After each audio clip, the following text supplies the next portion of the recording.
మొత్తంగా 39,641 పాఠశాలలు ఉన్నాయి. మొత్తంగా తెలంగాణ రాష్ట్రంలో 39,641 పాఠశాలలు ఉన్నాయి. దీంట్లో 62.36 అంటే 62,36,000 మంది విద్యార్థులు చదువుతూ ఉన్నారు. ఈ 39,641లో ప్రభుత్వ పాఠశాలలు 27,581 ప్రభుత్వ పాఠశాలలు ఉంటే ప్రైవేటు పాఠశాలలు 12,061 పాఠశాలలు ప్రైవేట్ ఉన్నాయి. మొత్తం 62 లక్షల మంది విద్యార్థుల్లో ప్రభుత్వంలో 24,32,000 మంది చదివితే ప్రైవేటు పాఠశాలల్లో 38,000 మంది చదువుతూ ఉన్నారు. అంటే ఇది కేవలం 1 నుంచి 10వ తరగతి విద్యార్థుల సంఖ్యను మాత్రమే నేను రాష్ట్ర ప్రజలకు తెలియజేస్తా ఉన్నాను. అంటే ఈ రాష్ట్రంలో 12,000 పాఠశాలలు ఉంటే అందులో 38 లక్షల మంది విద్యార్థులు 1 నుంచి 10th క్లాస్ వాళ్ళు ప్రైవేట్లో చదువుతూ ఉన్నారు. మరి ప్రైవేటు పాఠశాలలు అందులో రకరకాలు ఉన్నాయి. ఒక 350 పాఠశాలలు ఐసిఎస్సి, సిబిఎస్సి, ఐబీ, ఆక్స్ఫర్డ్ ఇట్లాంటి స్పెషలైజేషన్, మాంటెసరీ ఇవన్నీ చెప్పేటటువంటి ఒక 350 పాఠశాలలు ఉంటే అందులో దాదాపుగా ఒక 3 లక్షల మంది పిల్లలు చదువుతూ ఉన్నారు. ఇంకొక 1,500 ఏమో నారాయణ, చైతన్య, కృష్ణవేణి ఇట్లా రకరకాల పేర్లతో ఇప్పుడు వచ్చే నార్త్ స్కూల్, అలెను, బిలెను ఇవన్నీ ఒక కార్పొరేట్ విద్యా సంస్థలు. అంటే ఒక్కొక్క సంస్థకు 100 స్కూళ్ళు, 150 స్కూళ్ళు ఉన్నటువంటి పెద్ద విద్యా సంస్థలు ఒక 1,500 ఉన్నాయి. అందులో దాదాపు 5 లక్షల మంది పిల్లలు కూడా చదువుతున్నారు. ఇక మిగతా పిల్లలందరూ ఈ చిన్న 12,000 పాఠశాలల్లో చదువుతున్నటువంటి పరిస్థితి. ఎందుకు ఇవి చెప్తా ఉన్నామంటే ఇందులో మళ్ళీ ఒక స్పెషల్ స్కూల్స్ ఉంటాయి. ఒక 236 పాఠశాలలు మాత్రం ప్రైవేటులో వాటిని బడ్జెట్ స్కూల్స్ అంటారు. ఈ 236 పాఠశాలల్లో అంటే జిల్లాకు ఒక 10 ఉండొచ్చు. ఆ పాఠశాలల్లో ప్రభుత్వం ఏం చేస్తుందంటే ఎస్సీ, ఎస్టీ విద్యార్థులకు ప్రతి విద్యార్థికి 42,000 రూపాయలు పే చేసి రాష్ట్రం మొత్తంలో ఒక 30,000 మందికి మాత్రం 42,000తో చదువు చెప్పిస్తుంటుంది అన్నమాట. సో ఈ మొత్తం మన రాష్ట్రంలో ఉన్న విద్యా వ్యవస్థ యొక్క స్థితిగతులు. మరి ఇవాళ ఎందుకు పెట్టుకుంటున్నాం ఈ ప్రెస్ మీటు? ఏప్రిల్ రానే లేదు. ఈ సిబిఎస్ఈ, ఐబీ ఇట్లాంటి స్కూల్స్ వాళ్ళు ఆల్రెడీ 25%, 30%, 40% ఫీజులు పెంచినటువంటి పరిస్థితి ఉన్నది. ఇప్పటికే అనేక జిల్లాలలో, హైదరాబాద్ మహానగరంలో మరీ ప్రత్యేకించి పేరెంట్స్ పోయి కంప్లీట్గా స్కూళ్ళ ముందు ధర్నాలు చేస్తున్నటువంటి పరిస్థితి ఉన్నది.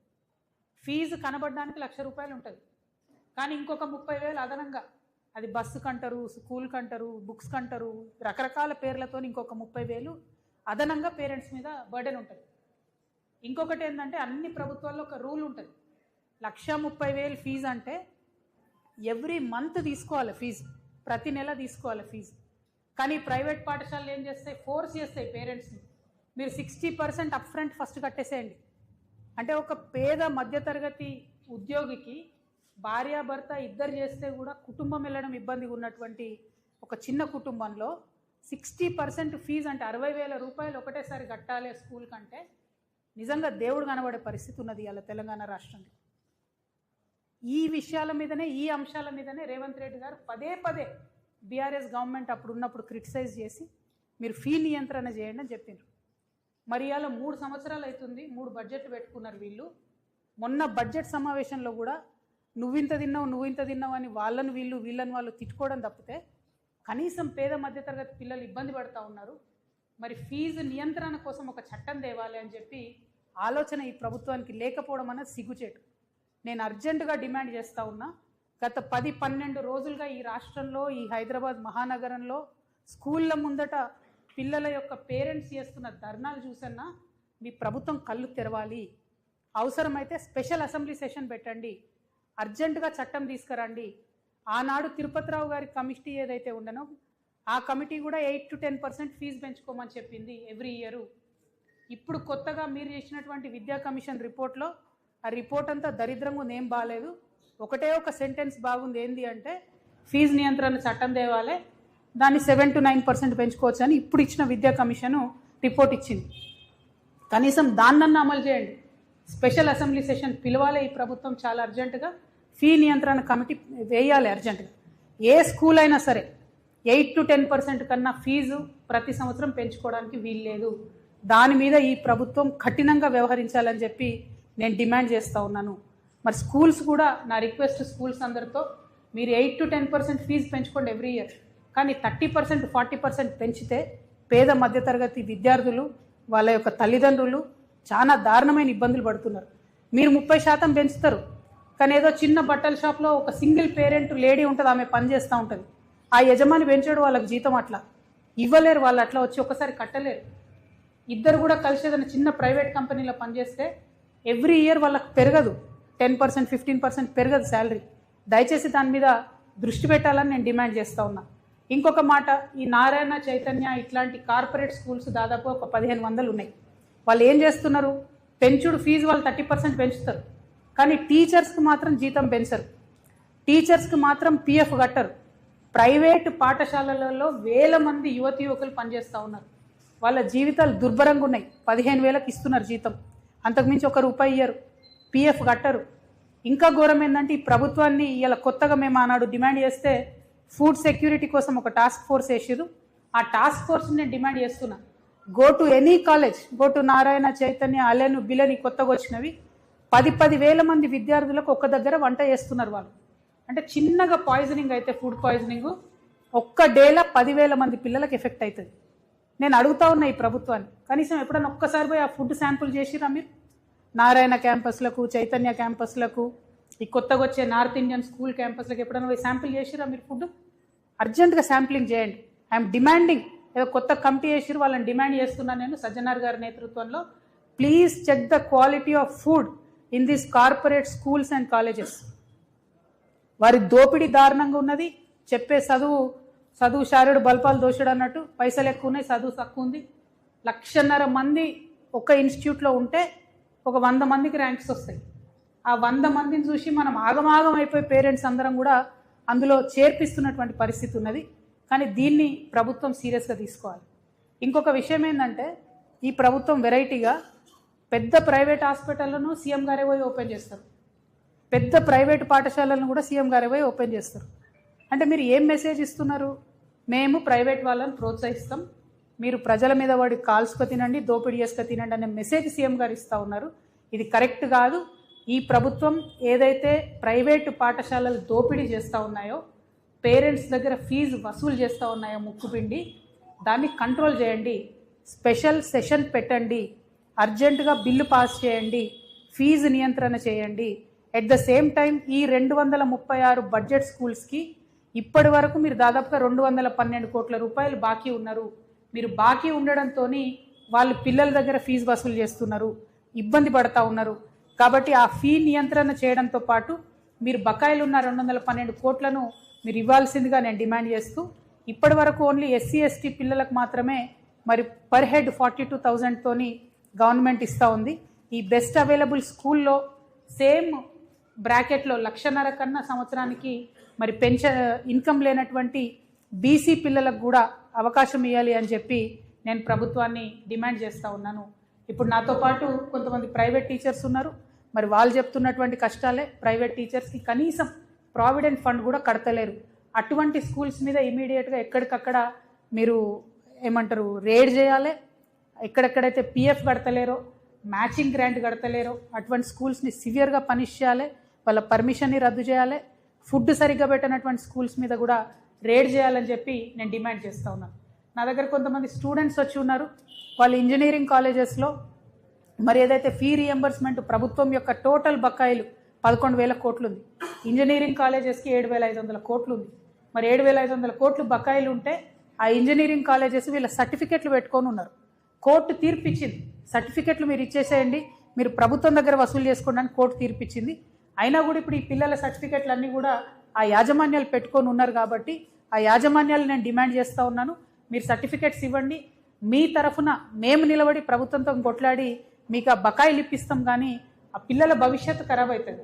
వాళ్ళు జాబ్ కోవాలి, ఫర్దర్గా ఏదైనా కోర్స్కి అప్లై చేసుకోవాలంటే సర్టిఫికెట్స్ లేకపోతే ఇబ్బంది అవుతుంది. కాబట్టి ఆ సర్టిఫికెట్స్ రిలీజ్ చేయాలని చెప్పి నేను ప్రభుత్వాన్ని యాజమాన్యాలని డిమాండ్ చేస్తూ, ఇంకొక మాట ఖచ్చితంగా మనందరం కూడా గమనించుకోవాలి. ఇన్ని రోజులంటే నారాయణ చైతన్య స్కూళ్ళు ఉన్నాయి, కృష్ణవేణి స్కూల్ ఉంది, ఇంకేవో 10-15 పేర్లు ఉన్నాయి. అన్ని ప్రైవేట్ పాఠశాలలు ఉన్నాయని బాధపడ్డాం. ఇప్పుడు కొత్త ట్రెండ్ ఏమవుతుందంటే మొత్తం నార్త్ ఇండియా స్కూల్స్ వస్తున్నాయి ఇక్కడికి. అలెను, ఎక్సలెన్సు, రెజనెన్సు, ఫిజిక్స్ వాళ్ళ వీళ్ళందరూ నార్త్ ఇండియన్ స్కూల్స్. వీళ్ళు రావడం వల్ల నష్టం ఏం జరుగుతుంది? North Indian intermediate colleges schools వాళ్ళు తీసుకొని వస్తున్నారు ఇక్కడికి. నష్టం ఏం జరుగుతుందంటే టోటల్ ఫ్యాకల్టీ వాళ్ళు ఓన్లీ నార్త్ ఇండియన్స్కే జాబ్స్ ఇస్తున్నారు. రిసెప్షనిస్ట్ దగ్గర నుంచి బాత్రూమ్స్ క్లీన్ చేసే వరకు కూడా వాళ్ళు ఓన్లీ నార్త్ ఇండియన్స్కి అవకాశాలు ఇస్తున్నారు. మరి మన తెలంగాణ లెక్చరర్స్ ఎటు పోవాలి, తెలంగాణ టీచర్స్ ఎటు పోవాలి, తెలంగాణ వాళ్ళకు ఉద్యోగాలు కావాలన్నా వద్దా? ఈ విషయంలో ప్రభుత్వం ఏమైనా స్టాండ్ తీసుకుంటుందా, తీసుకోదా? ఒకవేళ అందులో ఉద్యోగాలు మన వాళ్ళకి ఇవ్వకపోతే వాళ్ళకి పర్మిషన్ ఇవ్వకండి. మీరు ఎందుకు ఇస్తున్నారు పర్మిషన్? ఈ ఇయర్ పర్మిషన్స్ ఒకసారి లిస్ట్ మేము త్వరలో బయట పెడతాం. టోటల్ నార్త్ ఇండియన్ స్కూల్స్కే పర్మిషన్ ఇచ్చారు. తెలంగాణ వాళ్ళు ఎవరైనా అప్లై చేస్తే ఇస్తలేరు. ఇవ్వచ్చు కదా, తెలంగాణ ఉద్యమకారులకు ఇవ్వండి, తెలంగాణ యువకులకు ఇవ్వండి, వాళ్ళు పెట్టుకుంటారు. ఒకటో రెండో కాలేజీ వాళ్ళు బతికిపోతారు కదా. ఎందుకు నార్త్ ఇండియన్ లాబీని మీరు ఎంకరేజ్ చేస్తున్నారని చెప్పి నేను ప్రభుత్వాన్ని డిమాండ్ చేస్తూ మళ్ళీ ఒకసారి నా డిమాండ్ని రిపీట్ చేస్తున్నా. అర్జెంటుగా ప్రభుత్వం అసెంబ్లీ సెషన్ పెట్టాలి, ఫీజు నియంత్రణ చట్టాన్ని పాస్ చేయాలి. జూన్ జూలైలో ఏదైతే పేరెంట్స్ని ప్రైవేట్ పాఠశాలలు ఫీజులు పెంచి కాల్చుకొని తినబోతూ ఉన్నారో ఆ ప్రైవేట్ పాఠశాలల బారి నుండి ప్రభుత్వం పిల్లలను, పిల్లల యొక్క పేరెంట్స్ని రక్షించాలి. అన్ని ప్రైవేట్ పాఠశాలలు బాగలేవని నేను అంటలేను. చాలామంది ప్రైవేట్ పాఠశాలలు పిల్లల్ని కడుపులో పెట్టుకొని చూసుకునే వాళ్ళు ఉన్నారు, టీచర్స్ని బాగా చూసుకునే వాళ్ళు ఉన్నారు. కానీ ఎవరైతే అడ్డగోలుగా ఫీజులు పెంచుతున్నారో, ఎవరైతే కనీసం పేరెంట్స్ని లోపలికి కూడా రానియకుండా, అపాయింట్మెంట్ కూడా ఇవ్వకుండా పురుగుల్ని చూసినట్టు చూస్తున్నారో అటువంటి పాఠశాల యాజమాన్యాలకు మాత్రం నేను చెప్తా ఉన్నా, 8 to 10% మీరు పెంచుకోండి. కానీ అంతకన్నా ఎక్కువ పెంచితే ఈ ప్రభుత్వం యాక్షన్ తీసుకుందా సరే, లేకపోతే మాత్రం మేము జాగృతి నుండి ఎక్కడికక్కడ పేరెంట్స్ పక్షాన మేము కూడా స్కూళ్ళ ముంగట నిలబడి ధర్నా వేస్తామని చెప్పి తెలియజేస్తూ, మరి రాష్ట్రంలో ఉన్నటువంటి విద్యార్థుల్ని కాపాడవలసిందిగా ప్రభుత్వాన్ని డిమాండ్ చేస్తూ మీ దగ్గర సెలవు తీసుకుంటున్నాను. Thank you. జై తెలంగాణ, జై జాగృతి.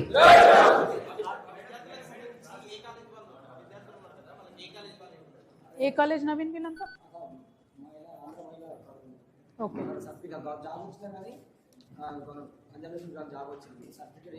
పంజాబ్ నేషనల్ బ్యాంక్లో జాబ్ వచ్చినా కూడా సర్టిఫికేట్స్ ఇవ్వమంటే ఆంధ్ర మహిళా కాలేజా ఏమో, ఏ కాలేజా?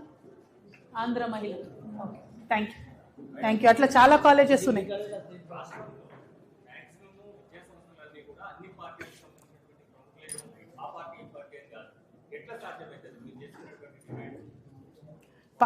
పార్టీ ఇంపార్టెంట్ కాదు కదండి. నేనేమంటున్నా, ఏ పార్టీ వాళ్ళు స్కూల్ పెట్టుకుంటున్నారు అన్నది పాయింట్ కాదు.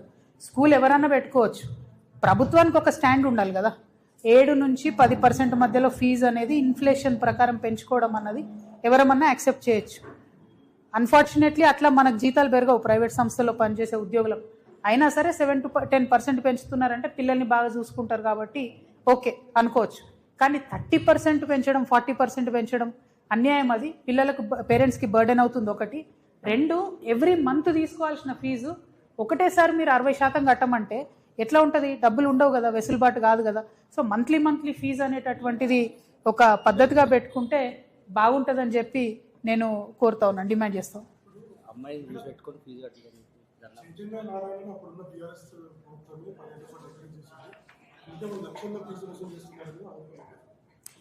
ఇప్పుడు స్కూల్స్, ఎస్పెషల్లీ కార్పొరేట్ స్కూల్స్తోని విషయం ఏంటంటే, దాదాపుగా మీరు ఏదైనా ఒక మనమన్న ఈ 2 పేర్లలో చైతన్య నారాయణ తీసుకుంటే ఒక్కొక్కరి దగ్గర 1,50,000 మంది స్టూడెంట్స్ ఉన్నారు. 1,50,000 నుంచి 2.5 లక్షల ఫీజు వసూలు చేస్తున్నారు. 1,50,000 మంది స్టూడెంట్స్ ఇంటూ 1,50,000 ఫీజు వేసుకుందాం అంటే సంవత్సరానికి ఎన్ని వేల కోట్ల వ్యాపారం అవుతుంది అన్నది లెక్క మీ అందరికీ అర్థమవుతున్నది. పోనీ మరి 1000 నుంచి 1,500 కోట్ల వ్యాపారం ఒక్క సంవత్సరానికి చేస్తున్న ఈ విద్యా సంస్థలు కనీసము ₹1 కూడా ట్యాక్స్ కట్టవు. ₹1 కట్టవు. వాటికి రకరకాల కంపెనీలు పెట్టి వాటిలోకి మళ్ళిస్తూ ఉంటారు బిజినెస్ అంతా. దోబికి లోకల్ వాళ్ళకి అవకాశం ఇయ్యరు, ఫుడ్ వండటానికి లోకల్ వాళ్ళకి అవకాశం ఇయ్యరు, షూజు లోకల్లో ప్రొక్యూర్ చేయరు, డ్రెస్సులు లోకల్లో ప్రొక్యూర్ చేయరు. అంటే ఈ 1,500 కోట్ల వ్యాపారం ఒక్క సంవత్సరం చేసే ఈ విద్యా సంస్థలు కూడా ఏ ఒక్క తెలంగాణ బిడ్డకు కూడా కనీసం అవకాశం ఇయ్యరు.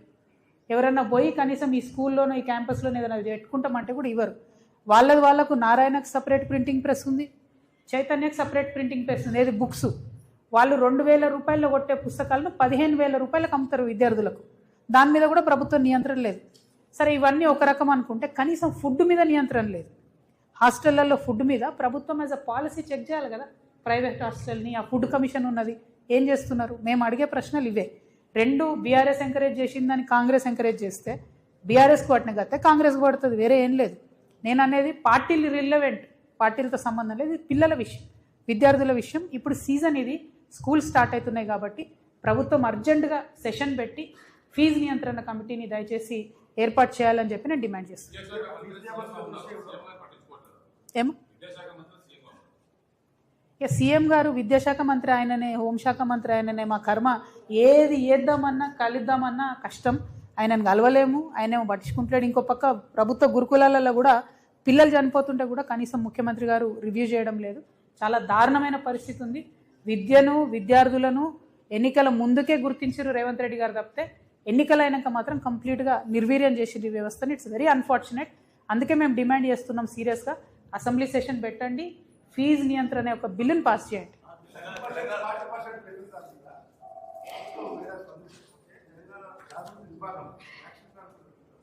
మేము ఇందాకే చెప్పినాం కదండి, ఇప్పుడేమో పిల్లల యొక్క పేరెంట్స్ ధర్నాలు చేస్తున్నారు.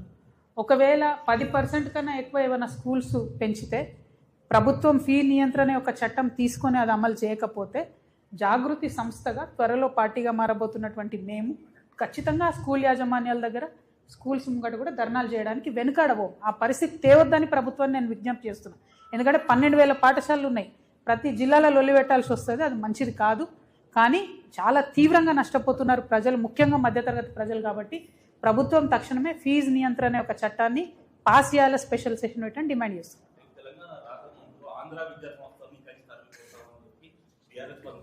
కానీ 10 ఏళ్ల కాలంలో ఆ సంస్థలనే ఎంకరేజ్ చేసింది గత ప్రభుత్వం. ఈ రోజు ఆ సంస్థలే, ఆంధ్ర సంస్థలే కాదు, ఇలా నార్త్ ఇండియా నుంచి కూడా సంస్థలు పెట్టే స్థాయికి వచ్చి తెలంగాణకు సంబంధించినటువంటి వాళ్ళ విద్యా సంస్థలన్నీ కూడా ఇలా ఆగమైపోయినటువంటి పరిస్థితి. దీనిపై మీకు ఒక మాట చెప్తా అండి, నేను ఇదివరకు ప్రజలకు చెప్పిన ఈ విషయం ఇప్పుడు ప్రజలకు స్పష్టమవుతుంది. నన్ను నిజామాబాద్ కాడికే నియంత్రించిరని చెప్పిన, కానీ ఆనాడు నన్ను నిజామాబాద్ కాడికి నియంత్రించిన 10 సంవత్సరాలు, నాకు అధికారంలో 10 సంవత్సరాలు, నేను బీఆర్ఎస్ పార్టీ అధికారంలో ఉన్న 10 సంవత్సరాలు నిజామాబాద్ జిల్లాకు మాత్రం నారాయణన్ రానియలే, చైతన్యన్ రానియలే. అది మీరు ఎక్కడన్నా వెరిఫై చేస్తారు. యాజ్ అ పాలసీ మన తెలంగాణ విద్యా సంస్థలను తినేసేటటువంటి సంస్థలు రావద్దని as a policy Narayana Chaitanya నేను నిజామాబాద్ రానియలేదు, జగిత్యాల రానియలేదు. ఎప్పుడైతే బీఆర్ఎస్ గవర్నమెంట్ మారిపోయిందో వెంటనే అక్కడ ఇప్పుడు కాంగ్రెస్ గవర్నమెంట్ రాగానే నారాయణ చైతన్య మా జిల్లాకు కూడా ఎంటర్ అయిపోయినారు. వాళ్ళు ప్రైవేట్ పాఠశాలలు వేరే వేరే పేర్ల మీద కొనుక్కుంటున్నారు, వాటిని నడిపిస్తున్నారు. ఇప్పటికైనా సరే రేవంత్ రెడ్డి గారు ఒక స్టాండ్ తీసుకోవాలి. విద్యాశాఖ మంత్రిగా ఉన్నారు మీరు, ముఖ్యమంత్రిగానే కాదు, ఒక స్టాండ్ తీసుకోవాలి. నార్త్ ఇండియన్ స్కూల్స్ అయినా సరే, ఆంధ్ర స్కూల్స్ అయినా సరే, వేరే ఏ రాష్ట్రాల స్కూల్స్ కాలేజెస్ ఇక్కడికి వచ్చినా కూడా ఎంప్లాయ్మెంట్లో తెలంగాణ వాళ్ళకి అవకాశం ఉండాలి, ఫీజుల మీద నియంత్రణ ఉండాలి. వ్యాపారం చేద్దని నేను అంటలేను, వచ్చి వాళ్ళు పెట్టుకోనియండి, కానీ తెలంగాణ వాళ్ళకి ఎందుకు జాబ్స్ ఇయ్యరు? మొత్తం నార్త్ ఇండియన్ వాడు స్కూల్ పెడితే నార్త్ ఇండియన్స్కే జాబ్స్ ఇస్తే మరి ఇక్కడ ఉన్నోడు ఏడో పోవాలి? ఇది చాలా దారుణం, చాలా